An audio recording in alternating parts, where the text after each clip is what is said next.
දෝලන හා තරංග පාඩමේ අපි සාකච්ඡා කරා කලින් වීඩියෝ එකේදී විස්ථාපනය, ප්‍රවේගය, ත්වරණය සහ බලයට අදාළ ප්‍රස්ථාර ලබා ගත්තා. ඒ වගේම A සමානයි ඍණ ඔමේගා වර්ග x කියන සූත්‍රය ගත්තා.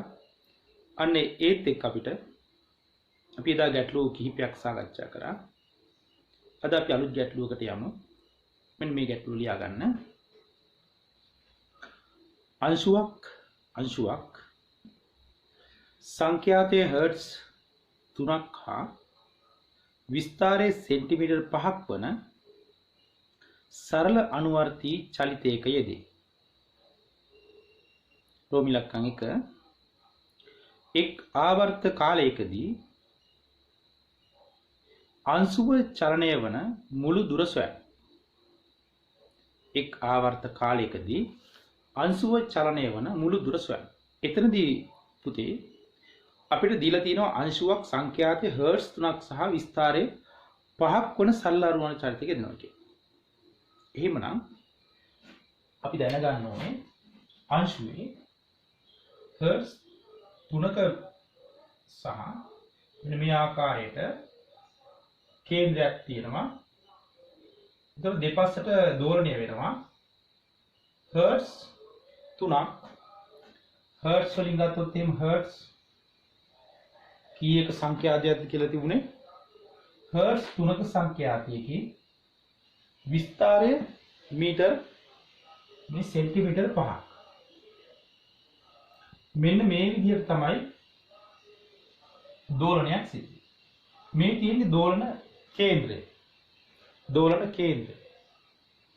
එතනදී අපේ රෝමි ලක්කම් 1 අහනවා සම්පූර්ණ දුර අහන. එතකොට පුතේ මෙතන කේන්ද්‍රයේ ඉඳලා මේ පැත්තට සිදු වෙලා දෝලණය ඊට පස්සේ ආපහු මෙතෙන්ට ඇවිල්ලා ආපහු මෙතෙන්ට ගිහිලා අවසාන මෙතෙන්ට. ඒ කියන්නේ අපි ගමන් කරන විදිය මේ විදිහට ගිහිල්ලා මෙතෙන්ට එනවා.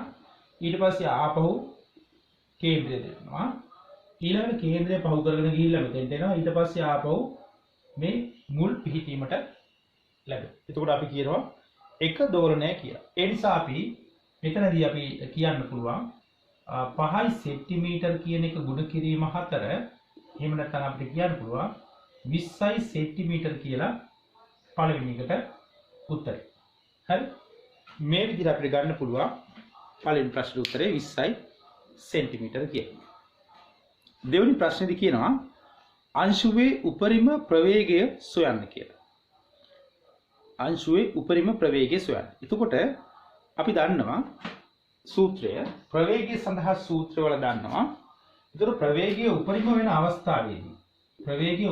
අවස්ථාවේදී Vmax අගේ ඔය ප්‍රවේගයට දාන සූත්‍රය මොකක්ද? අපි x සමානයි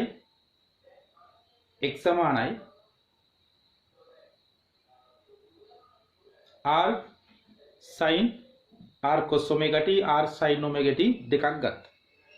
ප්‍රවේගය සඳහා ගත්තේ මොකක්ද? v සමානයි r omega එක අවස්ථාවක ඍණ r omega sin omega t y දෙවෙනි රූපයේදී මතක ඇති ඔයාලට v සමානයි එතනදී ධන r omega cos omega t කියන. ඒ කෙසේ වෙතත් උපරිම අගය කියලා කියන්නේ sin omega t හෝ cos omega t එද්දී එක කියන අවස්ථාව sin omega t වලට හෝ cos omega t වලට එක ලැබෙන අවස්ථාවට අපිට cos omega t හෝ sin omega t වෙනුවට එක කියලා ලියන්න පුළුවන්. එතනදී ඔයාලා දැනගන්න ඕනේ එතනදී r omega v සමානයි r omega කියන එක තමයි ලැබෙන්නේ. v සමානයි r omega කියන එක ලැබෙනවා. මෙතනදී මේ r වෙනුවට Vmax කියලා තියෙනවා. ඒ කියන්නේ උපරිම අවස්ථාවේදී ඔයාලා දැනගන්න ඕනේ උපරිම අවස්ථාව නිසා මේ r කියලා කියන්නේ සම්පූර්ණ විස්තරය. මෙන්න මේ විස්තර. ඒ නිසා r වෙනුවට a කියන එක දාන්න පුළුවන්. ඒ වගේම මේ a වලගේ දීලා තිබුණා 5 cm. අපි දාන 5 10 රින 2යි අපි මීටර කරලා දාමු. ඔමේගා කියන එක 2π f වලින් ඔයාලා ඉගෙනගෙන තියෙනවා. 2යි π වෙනුවට 3.14යි f වෙනුවට දානවා අපි 3යි කියලා. මේ විදිහට බලන්න a වෙනුවට දාන්න පුළුවන් අපිට මෙතන තියෙන විස්තරය දාන්න පුළුවන්. සෙන්ටිමීටර වලින් දාන්න පුළුවන්. එහෙම වුණොත් අපිට ලැබෙන්නේ තප්පරයට සෙන්ටිමීටර කියලා. අපි මෙතන මීටර කරලා තියෙනවා 5 ගුණ කිරීම 10න් 2. ඒක තප්පරයට මීටර වලින් අවසාන පිළිතුර ලැබෙනවා. 2 ගුණ කිරීම 9 2 ගුණ කිරීම 3.1 4 ගුණ කිරීම 3යි. මෙතනදී අපිට ලැබෙනවා පිළිතුරක් විදිහට 0.942යි කියලා. 9.42යි ms ඍණ 1. මේක තමයි අපිට ලැබෙන්නේ දෙවනි කොටසට අදාළ උත්තරය. දෙවනි කොටසදී අහලා තිබුණේ අංශුවේ උපරිම ප්‍රවේගය සොයන්න කියලා තිබුණා.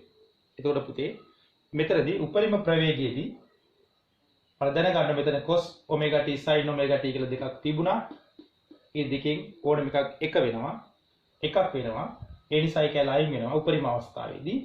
එතනදී මේ r කියන එක විස්තරය බවට පත් වෙන උපරිම අවස්ථාව. එහෙනම් අපි රෝම ඉලක්කම් 3 බලමු. अंशुवे उपरिम त्वरणे स्वर अंशुवे उपरिम त्वरणे स्वर इतनी वालट मतक्किन त्वरणे सदा सूत्रයක් තිබුණා ඒ සමානුපාතිකයි x කියලා. ඒ කියන්නේ त्वरණය විස්ථාපනයට සමානුපාතික වෙනවා. ඒත් එක්ක අපිට ලැබුණා මෙන්න මෙහෙම තුන්වෙනි කොටසට උත්තර බලමු අපි. a සමානුපාතිකයි x කියලා. ඒත් එක්ක ඔයාලා දන්නවා a සමානයි ඍණ kx කියලා. a සමානයි ඍණ ඔමේගා වර්ග මේ කරන්න පුළුවන්. එහෙනම් අපි 2πf බල වර්ගය a. එතනදී 2යි 3.14යි f කියන්නේ අතරින් ගන්න පුළුවන් 3යි මේකේ වර්ගයයි 5 ගුණ කිරීම 10 න 2යි. දැන් මෙතනදී බලන්න අපි මෙතන ඍණ ලකුණ ගත්තේ නැහැ. ඍණ ලකුණ අරගෙන නැහැ. ඒකට හේතුව අපිට මෙතනදී තොරණයේ අගය තමයි අහන්නේ. තොරණයේ අගයක් අහනවා නම් එතන විශාලත්වය දිශාවක් ගැන හොයන්න අවශ්‍ය වෙන්නේ. නිසා මෙතනදී අපිට අවශ්‍ය වෙන්නේ අගය පමණයි. අපිට ඍණ දාන්න හේතුව මේ විස්ථාපන වෙන දිශාවට විරුද්ධ දිශාවට තොරණේ තිබුණ නිසා කියලා වට මතක් කරගන්න වෙනවා. අපි කලින් වීඩියෝ එකේදී ඒ බව පෙන්වන්න කරා. ඒ නිසා මෙතනදී අපි ඍණ ලකුණ නැතුව මේකේ විශාලත්වය පමණක් ලබා ගන්නවා. ඒ අනුව අපිට කියන්න පුළුවන් මේකේ පිළිතුර විදිහට ලැබෙනවා. ඔයාලා සුළු කරලා බලන්න 17.45යි. ඉමේජ් කියන දෙකේ. මෙන්න මේ ආකාරයකට රෝම ඉලක්කම් තුනට දාලා පිළිතුර ලබා ගන්න පුළුවන්. ඉතින් මේ තියෙන්නේ අපේ ඊළඟ ගැටලුව. අපි තවත් ගැටලුවකට යමු වෙමු. ඊළඟ ගැටලුව ලියා ගන්න. මූල ලක්ෂ්‍ය කම්පන කේන්ද්‍රය වන ලෙස ලියා ගන්න. මූල ලක්ෂ්‍ය කම්පන කේන්ද්‍රය වන ලෙස x අක්ෂය ඔස්සේ සරල අනුවර්තී චලිතයේ යෙදෙන අංශුවක් සිම්පල් t සමානයි බිඳුවේදී කම්පන කේන්ද්‍රයේ පවතී. x සහ y කියන අක්ෂ දෙකක් තියෙනවා. මේකට අපි කියන්නේ මූල ලක්ෂ්‍ය කියලා. මෙතෙන්ද කියන්නේ මූල ලක්ෂ්‍ය කියලා. මේක අපි කියනවා මූල ලක්ෂ්‍ය. වාසනාවකට මෙතන මූල ලක්ෂ්‍යයි කම්පන කේන්ද්‍රය දෙකම එක තැන ගන්න කියලා මේ ගානේ කියලා තියෙනවා. මූල ලක්ෂ්‍යයි කම්පන කේන්ද්‍රය දෙකම එකම තැන ගන්න කියලා කියලා තියෙනවා. ඒ නිසා මෙතනදී අපිට ඒ තරම්ම අමාරු ගානක් වෙන්නේ නැහැ. ඉදිරියේදී ඔයාලට ලැබෙනවා කම්පන කේන්ද්‍රය මූල ලක්ෂ්‍ය නොවන අවස්ථාව. මෙතනදී කම්පන කේන්ද්‍රයයි මූල ලක්ෂ්‍යයයි එකම තැන තියෙන නිසා අපිට x කියන එක අර අපි යොදාගත්ත a සමානයි ඍණ ඔමේගා වර්ග x කියන එකේ x වලට මෙන්න මේ x වලත් මේ x එකත් දෙකම සමාන වෙනවා. මේ කියන කතාව හොඳින් මතක තියාගන්න. හරි? අපි මේ කතා කරේ a සමානයි ඍණ ඔමේගා වර්ග x කියලා දෝලන සඳහා.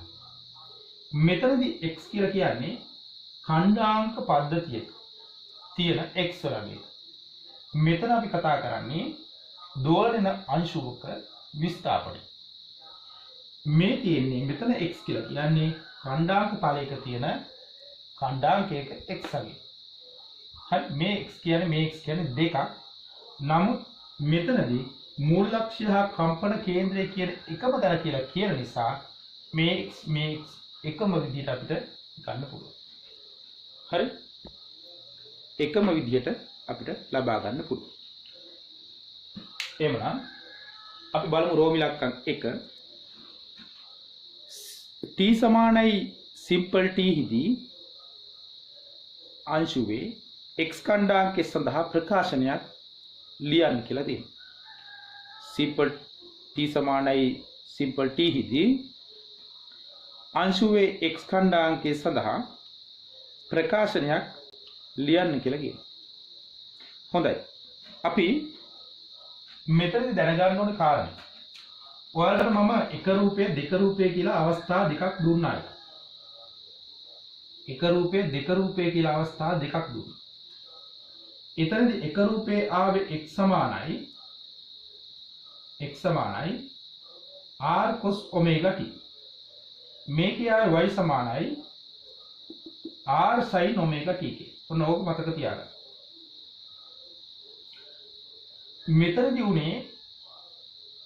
මෙතනදී චලිතය ආරම්භ කරේ කම්පන කේන්ද්‍රය. චලිතය ආරම්භ. මෙතනදී උපරිම දුරකින් තමයි චලිතය. ඒ කියන්නේ මෙයාගේ කෙලවරේම ලක්ෂ්‍ය. හරි? හැරෙන ලක්ෂ්‍ය.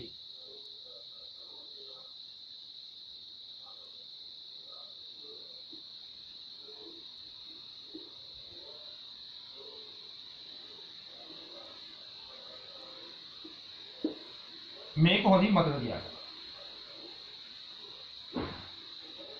එක රූපේ දෙක රූපේ ගත්ත ආකාරය. එහෙනම් මෙතනට අදාළ මේ සූත්‍ර දෙකෙන් මොන සූත්‍රයද? මේ සූත්‍ර දෙකෙන් මොන සූත්‍රයද ඔයාලට උන්? මෙතනදී අපි ගන්න ඕනේ කම්පන කේන්ද්‍රයේ සිට දෝලණය වන අංශුවක්.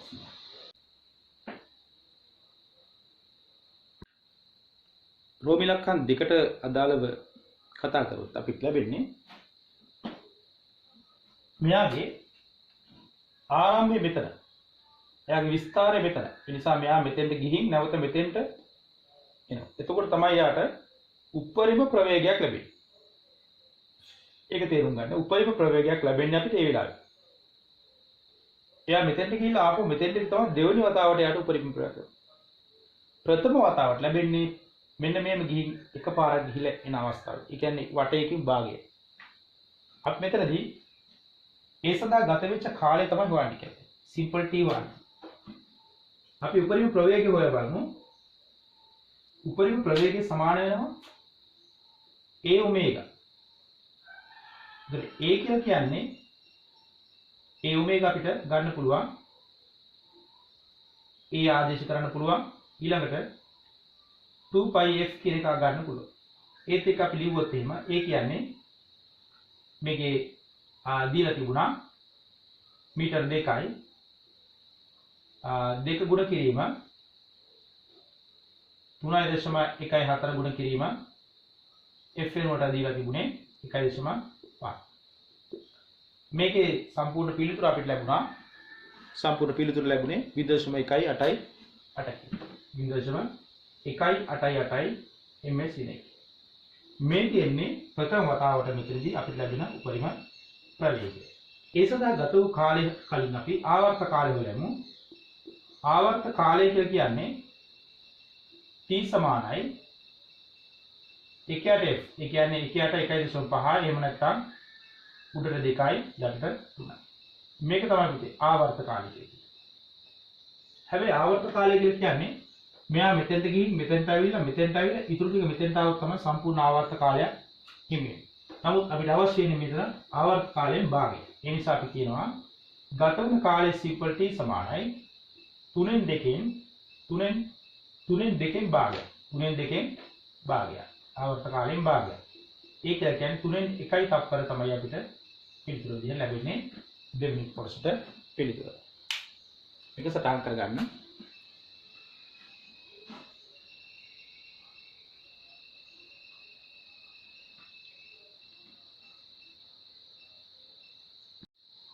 හොඳයි අපි බලමු දැන් ඒ ගානේ රෝම ඉලක්කම් 2ට අදාළ කොහොමද රෝම ඉලක්කම් 1ට අදාළව කොහොමද උත්තර ගන්න කියලා.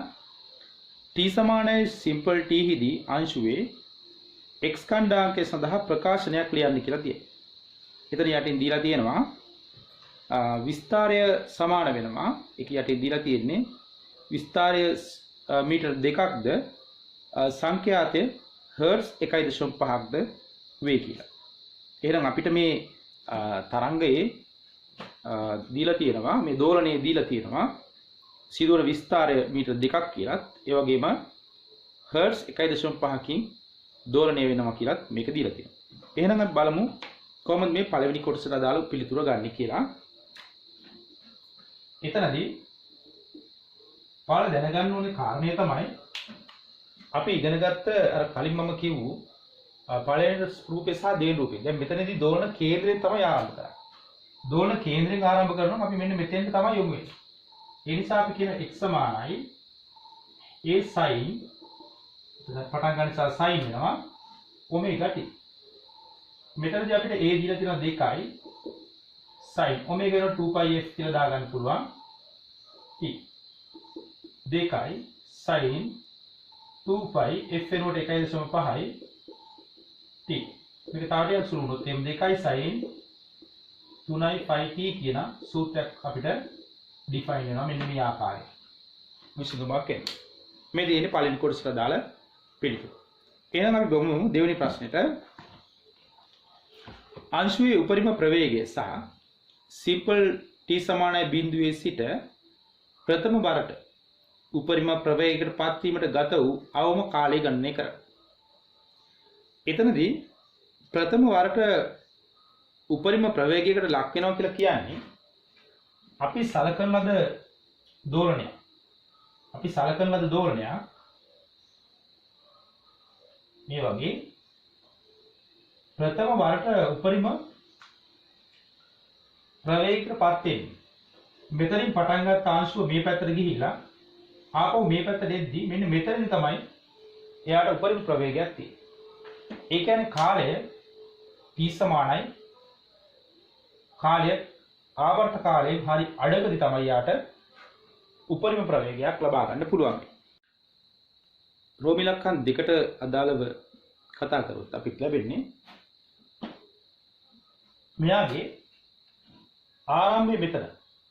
එයාගේ විස්තරය මෙතන. ඒ නිසා මෙයා මෙතෙන්ට ගිහින් නැවත මෙතෙන්ට එනවා. එතකොට තමයි යාට උපරිම ප්‍රවේගයක් ලැබෙන්නේ. ඒක තේරුම් ගන්න. උපරිම ප්‍රවේගයක් ලැබෙන්නේ අපිට ඒ වෙලාවේ. එයා මෙතෙන්ට ගිහිල්ලා ආපහු මෙතෙන්ට තමයි දෙවෙනි වතාවට යාට උපරිම ප්‍රවේගය. ප්‍රථම වතාවට ලැබෙන්නේ මෙන්න මේම ගිහින් එකපාරක් ගිහිල්ලා එන අවස්ථාව. ඒ කියන්නේ වටයකින් භාගය. අපි මෙතනදී ඒ සඳහා ගත වෙච්ච කාලය තමයි හොයන්නේ කියන්නේ. Simple t1. අපි උපරිම ප්‍රවේගය හොයලා බලමු. උපරිම ප්‍රවේගය සමාන වෙනවා a ඔමේගා. ඒතර a කියලා කියන්නේ a ඔමේගා අපිට ගන්න පුළුවන්. a ආදේශ කරන්න පුළුවන්. ඊළඟට 2πf කියන එක ගන්න පුළුවන්. ඒත් එක්ක අපි ලිව්වොත් එහෙම a කියන්නේ මේකේ දීලා තිබුණා මීටර් 2යි 2 ගුණ කිරීම 3.14 ගුණ කිරීම f වෙනුවට දීලා තිබුණේ 1.5. මේකේ සම්පූර්ණ පිළිතුර අපිට ලැබුණා. සම්පූර්ණ පිළිතුර ලැබුණේ 0.188. 0.188 ms දිනේ. මේ කියන්නේ ප්‍රථම වතාවට මෙතනදී අපිට ලැබෙන උපරිම ප්‍රවේගය. ඒ සඳහා ගත වූ කාලය කලින් අපි ආවර්ත කාලය බලමු. ආවර්ත කාලය කියලා කියන්නේ t සමානයි 1/f. ඒ කියන්නේ 1/1.5 එහෙම නැත්නම් උඩට 2යි යටට 3යි. මේක තමයි පුතේ ආවර්ත කාලය කියන්නේ. හැබැයි ආවර්ත කාලය කියලා කියන්නේ මෙයා මෙතෙන්ට ගිහින් මෙතෙන්ට ආවිලා ඉතුරු ටික මෙතෙන්ට ආවොත් තමයි සම්පූර්ණ ආවර්ත කාලයක් හිමි වෙන්නේ. නමුත් අපිට අවශ්‍ය වෙන්නේ මෙතන ආවර්ත කාලයෙන් භාගය. ඒ නිසා අපි කියනවා ගත වන කාලය t සමානයි 3න් 2න් භාගය. 3න් 2න් භාගය. ආවර්ත කාලයෙන් භාගය. ඒක කියන්නේ 3න් 1යි තප්පර තමයි අපිට පිළිතුර දෙන්න ලැබෙන්නේ දෙවෙනි කොටසට පිළිතුර. මේක සටහන් කරගන්න.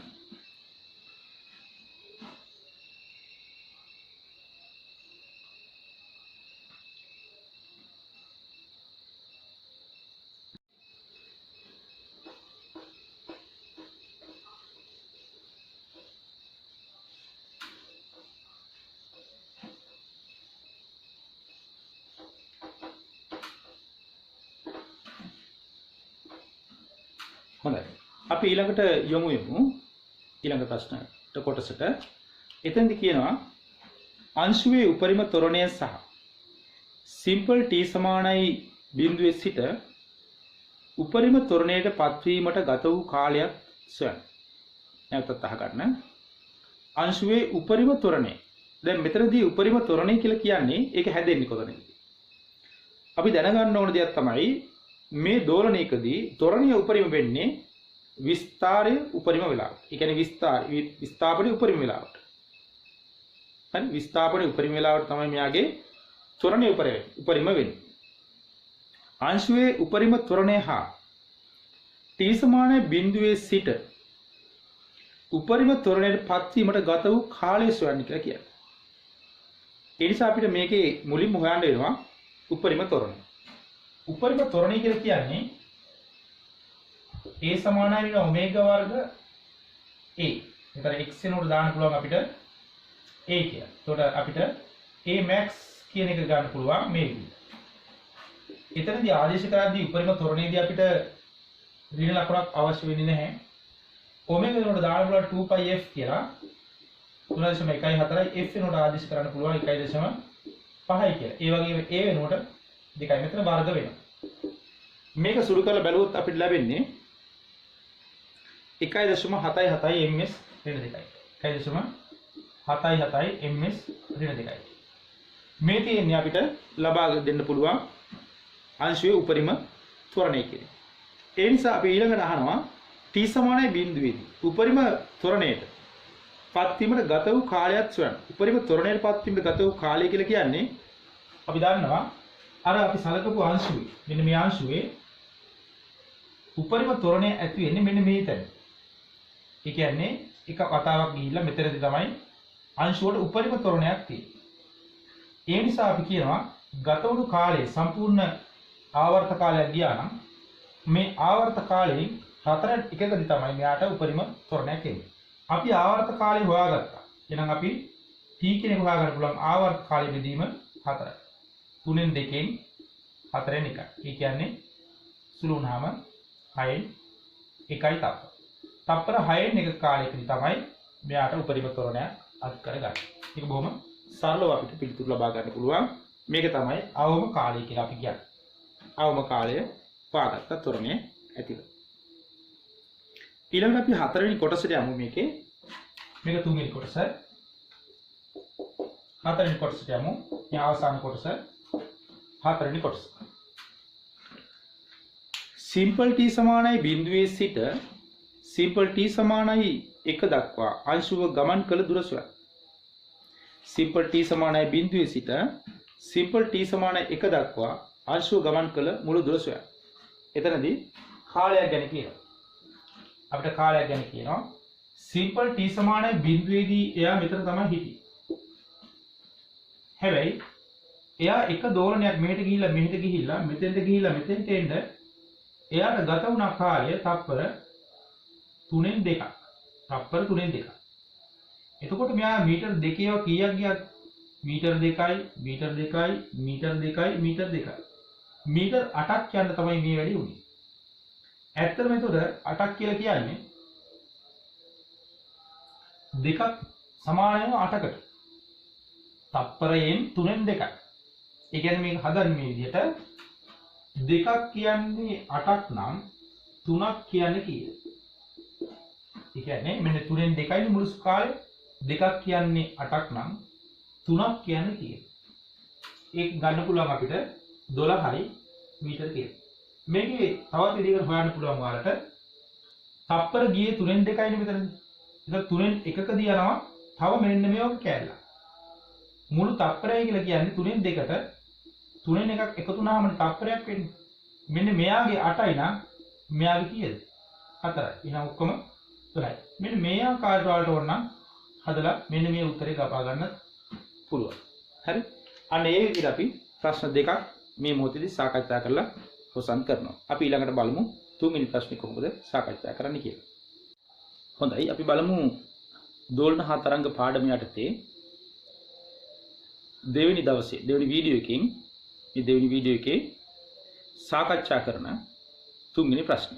මීට කලින් අපි ප්‍රශ්න කීපයක් සාකච්ඡා කරා කලින් වීඩියෝ එකේ. දෙවෙනි වීඩියෝ එකේ කතා කරන තුන්වෙනි ප්‍රශ්නේ කතා කරමු. අපි බලමු මෙන්න මේ විදිහට තුන්වෙනි ප්‍රශ්නේ පොඩ්ඩක් ලියා ගන්න. x අක්ෂය ඔස්සේ චලනය වන කිලෝග්‍රෑම් 2ක ස්කන්ධයෙන් යුතු අංශුවක් කිලෝග්‍රෑම් 2ක ස්කන්ධයෙන් යුතු අංශුවක් මත ක්‍රියා කරන සංප්‍රයුක්ත බලය කැපිටල් F සමානයි 8 ඍණ 2x මගින් ලබා දේ. කැපිටල් F සමානයි 8 ඍණ 2x මගින් ලබා දේ. මෙහි සිම්පල් x යනු මූල ලක්ෂයේ සිට අංශුවට ඇති දුරයි. මෙහි සිම්පල් x යනු මූල ලක්ෂයේ සිට අංශුවට ඇති දුරයි. රෝමි ලක්ෂණ 1 x සමානයි මීටර 6 දී නිශ්චලතාවයෙන් නිදහස් කළේ නම් අංශුව සරල අනුවර්තී චලිතයක යෙදෙන බව පෙන්වන්න කියලා තියෙනවා. හරි? මේ ගානේදී ඔයාලට දකින්න ලැබෙනවා සංප්‍රයුක්ත බලයක් ගැන. මේ සංප්‍රයුක්ත බලය දීලා තියෙන්නේ කැපිටල් F සමාන 8 ඍණ 2x කියලා. මෙතනදී x කියන්නේ මොකක්ද? ඊළඟට මෙහි x යන මූල ලක්ෂයේ සිට අංශුවට ඇති දුරයි කියලා තියෙනවා. අපි දැන් මේක බලමුවත් පොඩ්ඩක්. මූල ලක්ෂයක් කියලා කියන්නේ ප්‍රස්ථාරයට අදාළ කොටස. මූල ලක්ෂයක් කියලා කියන්නේ ප්‍රස්ථාරයක තියෙන කොටස. ප්‍රස්ථාරයක තියෙන මූල ලක්ෂය තමයි මූල ලක්ෂය කියන්නේ. හරි? අපි දැන් බලමු කොහොමද ඒක ලැබෙන්නේ කියලා. හරි?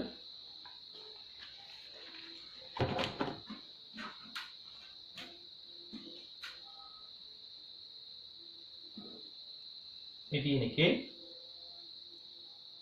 මෙන්න මෙතෙන්ද අපි කියනවා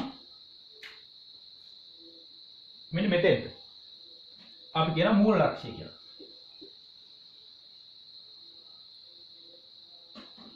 හරි?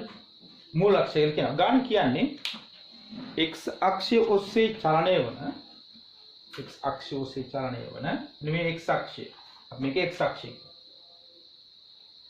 x අක්ෂය ඔස්සේ චලනය වන කිලෝග්‍රෑම් 2ක ස්කන්ධ යුතු අංශුවක් මත ක්‍රියා කරන සංප්‍රයුක්ත බලය කැපිටල් F සමානයි කැපිටල් F සමානයි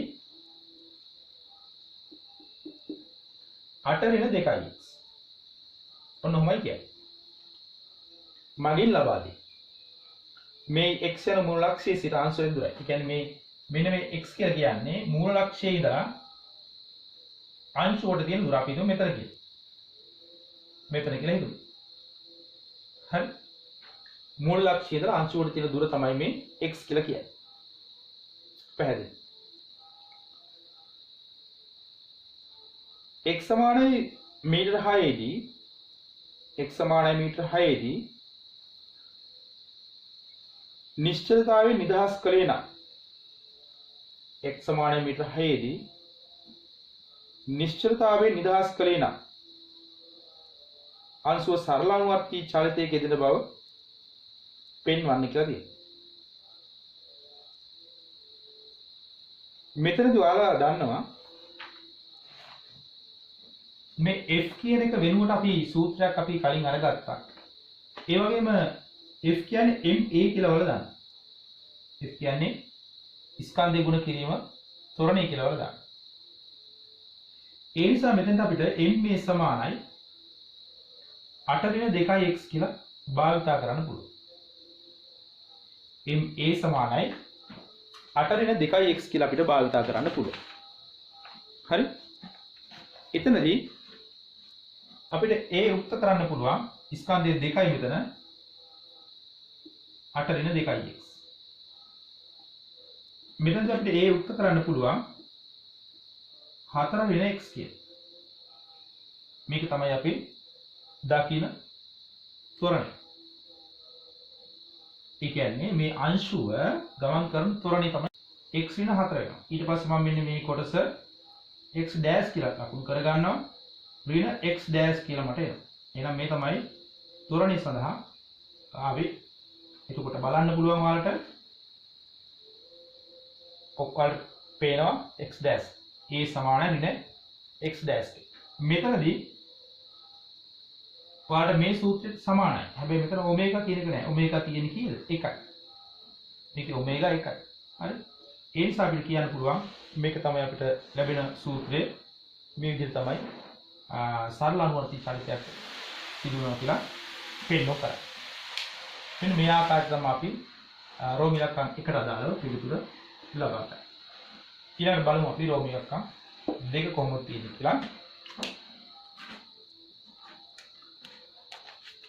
එතනදී කියනවා සමතුලිතතා පිහිටීම සොයන්න. සමතුලිතතා පිහිටීම සොයන්න. ඉතින් එතනදී අපි ඔය සමතුලිතතා පිහිටීම කියන එකට තව නම් දෙකක් භාවිත කරනවා. ඒ නම් දෙක තමයි කම්පන කේන්ද්‍රය කියනවා. එහෙම නැත්නම් දෝලන කේන්ද්‍රය කියනවා. නැත්නම් සමතුලිතතා පිහිටීම කියලා කියනවා. දැන් මෙතනදී භාවිත කරේ මූල ලක්ෂ්‍ය කියන එක. මූල ලක්ෂ්‍යයේදී නෙමෙයි කම්පන කේන්ද්‍රය තියෙන්නේ මේ ගාන. අපි කලින් ගානක හැදුවා කම්පන කේන්ද්‍රය තමයි මූල ලක්ෂ්‍ය තිබුණේ. නමුත් මෙතනදී මූල ලක්ෂ්‍ය නෙමෙයි කම්පන කේන්ද්‍රය කියලා කියන්නේ. කම්පන කේන්ද්‍රය තියෙන තා ටිකක් වෙනස් තැනක. ඒක තමයි මේ කියන්නේ සමතුලිතතා පිහිටීම සොයන්න කියන්නේ. එහෙමනම් මෙන්න මේ කොටසට අදාළව x dash කියලා මම සැලකුවේ x dash කියලා මම සැලකුවේ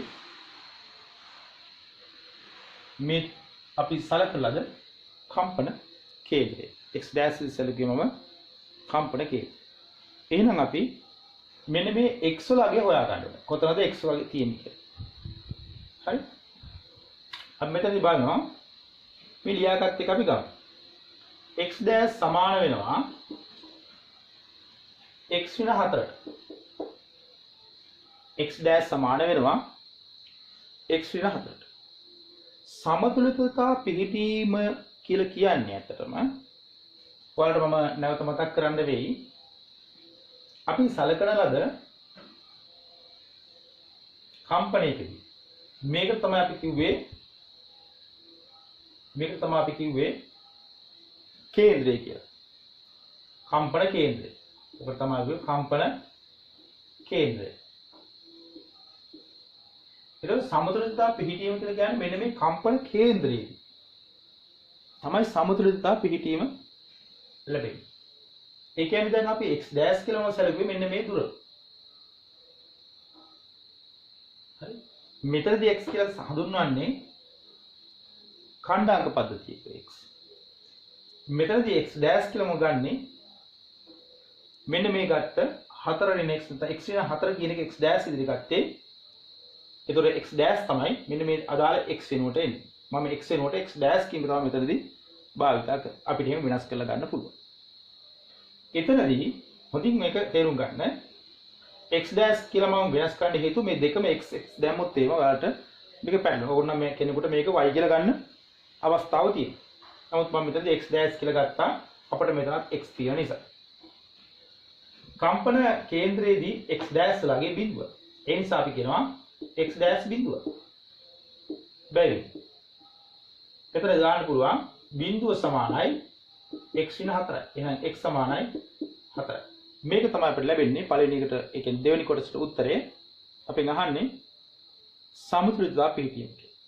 එහෙනම් සමතුලිතතාව පිහිටීම කියලා කියන්නේ x සමානයි 4 දී තමයි සමතුලිතතාව පිහිටීම ලැබෙන්නේ. හරි. ඒක තමයි රෝගී ඉලක්කම් දෙකට පිළිතුර වෙන්නේ. right. මෙතනදී අපිට මෙන්න මේ රූප සටහන අඳින්න පුළුවන් 1 3 4 5 6 7 දක්වා යන්න කිව්වොත් 4 කියන්නේ මෙන්න මෙතන. සමතුලිතතාව පිහිටීම මෙන්න මෙතන. 4 1 2 3 4 5 6 7 කියලා යන්න කිව්වොත්. එතකොට මේ 4 කියන තැනදී තමයි මේ කියන සමතුලිතතාව පිහිටීම පවතින්නේ. හරි. එහෙමනම් අපි රෝම ඉලක්කම් 3 සඳහා යමු. රෝම ඉලක්කම් 3 මම මෙතනදී පැහැදිලි කරනවා. 1 2 3 රෝම ඉලක්කම් 3. බලමු. ඕනෑම සිම්පල් t කාලයකදී මුල් ලක්ෂයේ සිට අංශුවට ඇති දුර ලබා දෙන සමීකරණය ලියන්න. ඕනෑම සිම්පල් t කාලයකදී මුල් ලක්ෂයේ සිට අංශුවට ඇති දුර. මුල් ලක්ෂය කියලා කියන්නේ මෙතන. මූල ලක්ෂ්‍ය කියලා කියන්නේ මේක. මේ මූල ලක්ෂ්‍යයේ සිට අංශුවට ඇති දුර. කියන අංශුව කොතනද තියෙන්නේ කියන්නේ. ඒ සඳහා අපිට ගන්න කියනවා ඒ දුර ලබා දෙන සමීකරණය ගන්න කියලා. 4 අනිවාර්යෙන් තියෙනනේ. 4ට වඩා කොතනද තියෙන්නේ කියන එක. මෙතන මේ පැත්ත තව තියෙන්න පුළුවන්. නේද? අපි දැන් දන්නවා මේ x dash කියලා කියන්නේ x වෙන 4ට. x dash කියන්නේ x වෙන 4ට. එතකොට x dash වල අගය මෙන්න මෙහෙ තියෙන්න පුළුවන්. මෙහෙ තියෙන අගයකින් 4ක් අඩු වුණාම තමයි කම්පන විස්තර ලැබෙන්නේ. ඒ කියන්නේ මේ අංශුව මෙන්න මේ කොහේ හරි තැනක තියෙනවා. අපි දන්නේ නැහැ කොතනද කියලා. මේක තමයි x කියන තැන. ඒතකොට මෙතන ඉඳලා මේ පැත්තට තමයි දෝලනය. මෙහෙටයි මේට. හරි දෙපැත්තට දෝලණය වෙන්නේ. එතකොට මේ තැනකදී අපි දැන් මේ තැන තමයි හොයාගන්න ඕනේ කොතනද කියන එක ගැන. ඒකට අදාළ සමීකරණයක් තමයි අපි දෙන්න ඕනේ. හරි? මේ තැන අපි දන්නේ නැහැ. ඒක තමයි අපි දැන් හොයන්නේ. ඒක මොකද්ද? සාමාන්‍යයෙන් අපි cos කියලා කියන්නේ මෙයාගේ කම්පන කේන්ද්‍රයට ඈතින් ඉඳලා එයා දෝලණය පටන් ගන්න අවස්ථාව. ඉතින් කම්පන කේන්ද්‍රයට ඈතින් ඉඳලා තමයි දෝලණය මෙයාගේ පටන් අරගෙන තියෙන්නේ. හරි? ඒ නිසා තමයි මේ විදිහට ගත්තේ. ඒතර x dash සමාන වෙනවා මෙයාගේ විස්තරය අපි දන්නවා 2යි කියලා. x dash ලාගේ අපි හොයාගත්තා. x dash කියන්නේ x වින 4යි. මෙතන දාන්න පුළුවන් x වින 4යි. 2යි cos omega t වෙනකොට omega වලට අපි කලින් ප්‍රශ්නදී හොයාගත්තා omega කියලා 1යි කියලා මතක ඇති ඔයාලට. මේ මෙතනදී මේ තියෙන omega මෙතන 1යි. මෙතන පේන්නේ නේද? මෙන්න මෙතන omega 1යි. omega වර්ගනේ. ඒ නිසා මෙතන දා 1 ගුණ කිරීම t කියලා. මේක තව ටිකක් සුළු නම් x වින 4 සමානයි 2යි cos t කියලා. අපිට x කියන එක තමයි ඕනේ 4 ධන 2යි cos t. මෙන්න මේක තමයි පිළිතුර විදිහට අපිට ගන්න පුළුවන් වෙන්නේ. මේක තමයි රෝම ඉලක්කම් 3ට අදාළ පිළිතුර වෙන්නේ. ඊළඟට අපි රෝම ඉලක්කම් 4 බලමු.